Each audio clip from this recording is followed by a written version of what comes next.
Assalamualaikum warahmatullahi wabarakatuh. Di sini saya akan menjelaskan tantangan dan peluang pengembangan kurikulum di Indonesia untuk masa depan.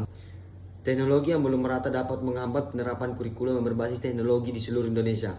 Setelah banyak mengamati dan banyak bicara dengan anak-anak yang ada di seluruh Indonesia, saya yakin bahwa alasan terbesar anak-anak tidak puas dengan pendidikan saat ini yaitu semakin banyak yang gagal di sekolah karena metode pengajaran yang sudah ketinggalan zaman dan lebih fakta bahwa yang kita minta anak-anak akan lakukan dan dipelajarinya.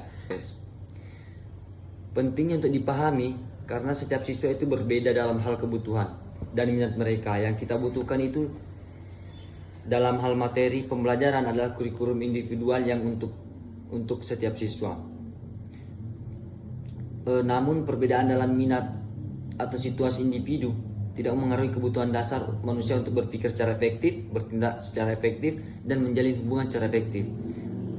Itulah nilai sebenarnya dari pengorganisasian kurikulum dalam konteks bidang keterampilan kurikulum itu. Nah, peran teknologi dalam kurikulum yaitu sebagai fondasi dukungan untuk semua yang kita lakukan. Seluruh kurikulum yang saya usulkan di sini harus dianggap sesuatu dan teknologi ini semakin berkembang dan berkelanjutan.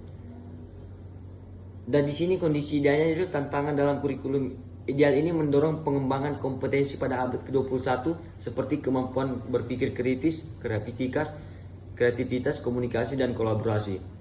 Tujuannya itu agar siswa bisa menghadapi tantangan global di era digital yang sekarang ini dan revolusi industri.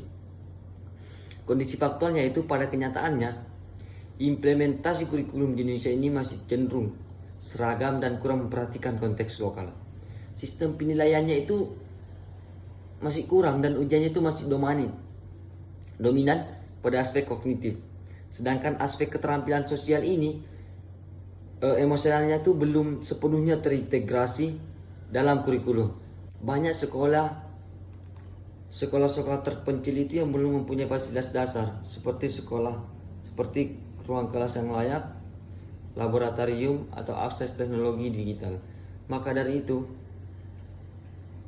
bagi pemerintah untuk memberikan akses kepada pulau-pulau terpencil agar mereka tuh tidak ketinggalan zaman dan siswa-siswanya itu bisa berkembang sama halnya dengan siswa-siswa yang ada